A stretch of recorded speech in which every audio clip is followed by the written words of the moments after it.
परम ब्रह्म के अवतार ओम श्री कच्चा बाबा जी के जीवन चरित्र।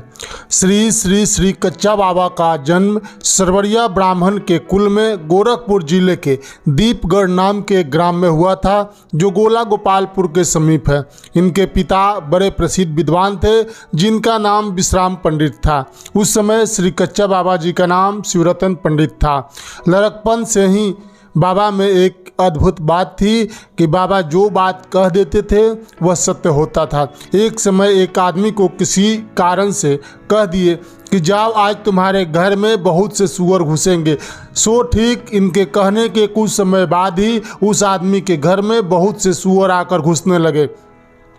वहाँ के लोग रोकने के लिए बहुत कोशिश किए, परंतु नहीं रोक पाए। जब वह आदमी बाबा साहब के गोर पर आकर गिरा तो बाबा साहब ने कह दिया कि जाओ, क्षमा हो जाएगा। तो क्षमा हो गया। सूअर का आना बंद हो गया और पता नहीं सूअर कहाँ चले गए। ऐसे ऐसे इनकी बहुत सी बातें सत्य होने के कारण सब लोग इनका सम्मान करने लगे। लगभग 15 वर्ष की अवस्था में बाबा साहब ने घर छोड़ा और भ्रमण करते करते काशी जी पहुँचे। वहाँ बाबा किले के अंदर किसी गुफा में रहते थे।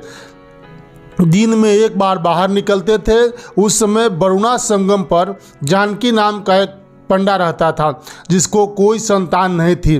प्रतिदिन जब बाबा साहब गुफा से बाहर निकलते थे तो वह इनके भोजन के लिए 2 सेर आटा देता था और बाबा साहब उसको उसी जगह कच्चे ही खा जाते थे। लगभग 6 महीने तक इसी प्रकार इनका समय बीता। बाबा साहब ने उस बूढ़े पंडे को आशीर्वाद दिया कि तुमको 3 पुत्र होगा और तीनों का नाम भी रख दिया कि जाओ, साधो, माधो और बेनी, और कह दिया कि साधो तत्काल ही मर जाएगा और दोनों जीता रहेगा। आज तक उस पंडे के दोनों पुत्र जीवित हैं। उसके बाद ललन जी नाम का उसी जगह का एक बड़े भारी सेठ का पिता बाबा साहब से आकर के मिला। उस समय भी बाबा साहब कच्चे ही फल फूल अन्न इत्यादि खाते थे। कच्चे कटहर, कच्चे कद्दू, कच्चे कोहरा, कच्चे आलू, कच्चे चावल, कच्चे दाल इत्यादि सब कुछ कच्चे ही खाते थे। उसी समय से इनका नाम श्री कच्चा बाबा पड़ा और काशी जी में इनका प्रताप सर्वत्र फैल गया। एक समय ललन जी के पिता से इन्होंने 300 रुपया लिया और गंगा जी में खेल की तरह एक एक करके फेंक दिया। बाबा साहब को यह मौज देखकर वह समझा कि बाबा अब यहाँ नहीं रहेंगे, इसलिए अपने एक प्यादे को हुक्म दिया कि फर्क से कच्चा बाबा को देखते रहो और हमको खबर जनाते रहो कि यहाँ पर बाबा है। इस प्रकार की उसकी गाढ़ी प्रीत देखकर बाबा साहब ने उसे फर्क होना चाहा, इसलिए उससे 1 लाख रुपया और मांगा और कहा कि हम वरुणा पर कुटी बनवाएंगे। वह बाबा साहब के हाथ में रुपया फेंकने के डर से नहीं दिया, कहा कि हुक्म हो हम बनवा देते हैं। बाबा साहब को तो कुटी बनाने की इच्छा थी नहीं, केवल उसकी प्रीत की परीक्षा करते थे। इसलिए इन्होंने कहा कि जब हम हुक्म देंगे तो बनवाना। बाबा साहब न हुक्म दिए न कुटी बना।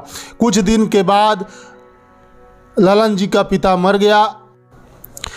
उनकी स्त्री बहू जी ने भी कुटी बनवाने के लिए बाबा साहब से बहुत बार कहा, परंतु बाबा साहब राजी नहीं हुए और वहाँ पर कुछ दिन रहकर वहाँ से चल दिए।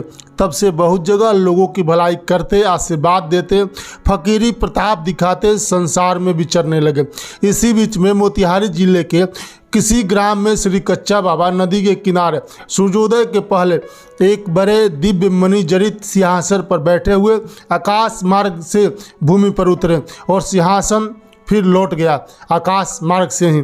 इस बात को वहीं के द्वारका दुबे नाम का एक ब्राह्मण ने देखा।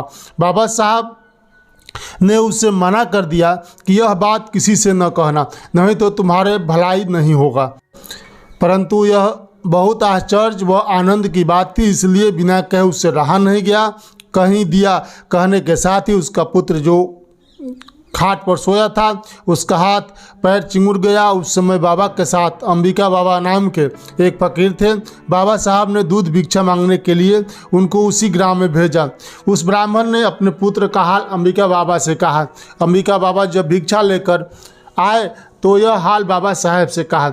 बाबा साहब को उस ब्राह्मण के दरवाजे पर ले जाने को कहा, परंतु बाबा साहब वहाँ नहीं गए। आगे की कथा अगले अंक में यदि आप सभी को यह वीडियो अच्छा लगे तो कृपया इसे अधिक से अधिक शेयर करें और आप हमारे इस चैनल पर यदि नए हैं तो इस चैनल को सब्सक्राइब जरूर करें। धन्यवाद।